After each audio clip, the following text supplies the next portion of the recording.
Bonjour à toutes et à tous et bienvenue dans ce nouvel épisode de ma série audio Arthur en aventure.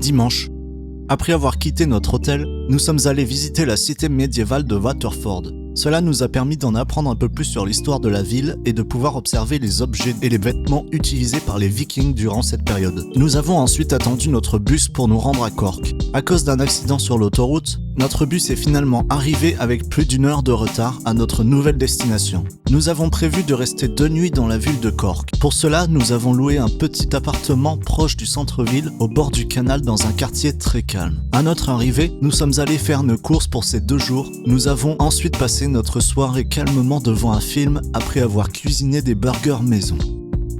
Lundi, la vraie visite de notre seconde ville commence. Cork est la 2e plus grosse ville du pays. Très dynamique et énergique, la ville a pourtant un passé difficile. Construite sur les marais, maintes fois assiégée, incendiée, celle que l'on surnommait la ville des rebelles, s'est toujours relevée. C'est une ville qui, dans l'ensemble, me rappelle Dublin à cause d'une architecture et une atmosphère familière. Notre visite a commencé par le fort Elizabeth. Construit au XVIIe siècle, le fort a servi pour renforcer les défenses contre la colonisation des Anglais. Plus tard, le fort a servi de base pour les militaires, puis la police. Vous pouvez marcher en haut des murs du fort et apprécier l'angle de vue qui surplombe la ville entière. La visite totalement gratuite vous offre la possibilité de visiter le mini-musée qui retrace l'histoire de ce fort. Nous avons ensuite continué notre chemin vers la cathédrale d'Iskell, mais qui malheureusement était fermée. Nous n'avons pu visiter que son jardin.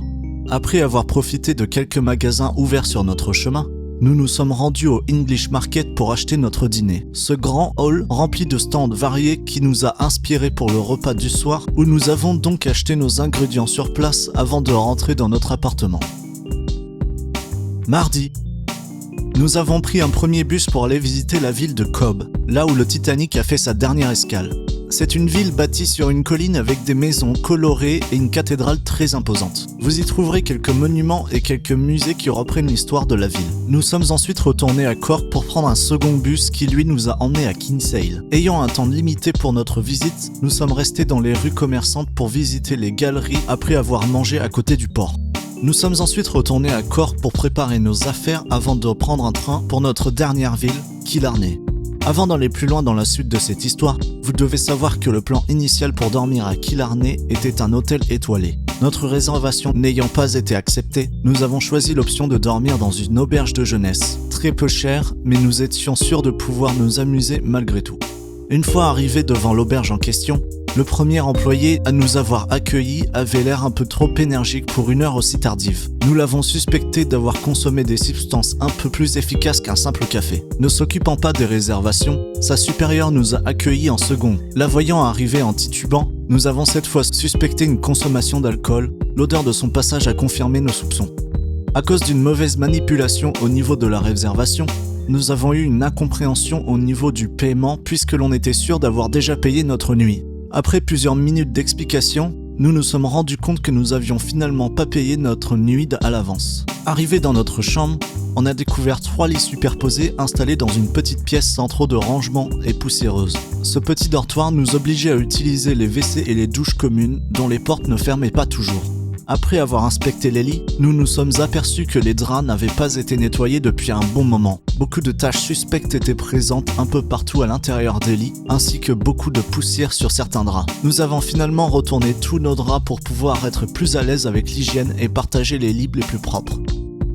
C'était une nuit assez exécrable et peu rassurante pour certains de mes amis.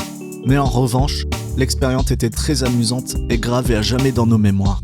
C'est pourquoi je recommanderais cette auberge seulement si vous voulez rigoler à gorge ouverte avec vos amis. Dites-vous que le camping sans matériel est bien plus ennuyeux, mais plus hygiénique.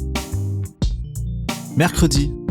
S'étant levé tôt pour fuir l'auberge le plus vite possible, nous avons profité de notre matinée pour visiter une partie du parc national de Killarney. Ce parc d'une superficie de plus de 10 000 hectares est desservi par 70 km de sentiers praticables entre ses montagnes et ses lacs.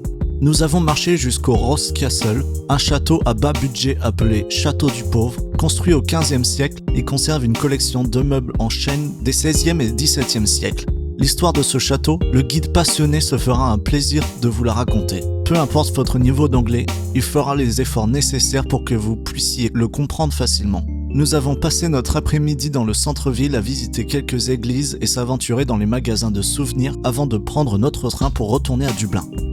Jeudi, j'ai encore augmenté d'une classe. Devant normalement passer en C1.1 avec mon professeur et mes camarades de classe, je suis finalement passé directement en C1.2 avec un autre groupe et une autre professeure. Loïc m'a accompagné dans cette nouvelle classe. L'ambiance et la participation étant en train de mourir dans notre ancien groupe, nous avons demandé à changer pour éviter de stagner dans une classe sans motivation. Ce changement nous a aidé à retrouver une nouvelle ambiance joyeuse et nous permet de continuer d'apprendre de manière plus intensive. Vendredi, après nos cours dans notre nouvelle classe, avec Loïc, nous avons organisé un week-end dans le parc national du Connemara pour le dernier week-end de son voyage. Nous avons proposé à 3 étudiantes qui ont accepté de nous suivre dans notre petite visite campagnarde improvisée. Nous avons fait le choix de louer une voiture pour pouvoir être totalement libre au niveau du déplacement pour ce week-end. N'ayant que quelques idées d'endroits à visiter mais n'ayant rien prévu à l'avance, c'était une petite aventure remplie de découvertes. J'ai réussi à trouver un Airbnb dans un coin de la campagne au bord d'un lac et non loin de Galway. Une fois arrivés, nous avons rencontré la famille qui était très amicale et très flexible sur les imprévus de notre week-end. Nous avons passé notre soirée à faire connaissance avec eux et leur expliquer les raisons de notre week-end ici. Samedi, tôt le matin, après un petit déjeuner irlandais, nous avons pris la voiture pour notre première journée de découverte. On a commencé par conduire autour des lacs et des parcs avant d'arriver dans un petit village par hasard.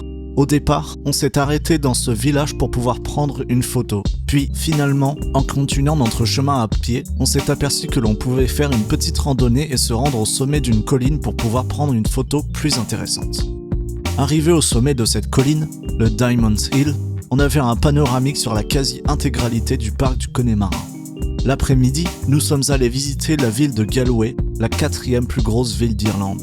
On en a profité pour faire quelques boutiques avant de se résoudre à prendre une bière à emporter et manger un fish and chips par la suite. Nous sommes ensuite rentrés dans notre logement et terminé notre soirée à discuter avec la famille qui nous accueillait. Ça y est, c'est déjà la fin de cet épisode. Si la série audio vous plaît, n'hésitez pas à me le faire savoir en commentaire et peut-être en parler autour de vous. Je vous laisse avec la musique de fin. Merci pour votre écoute. À dimanche prochain.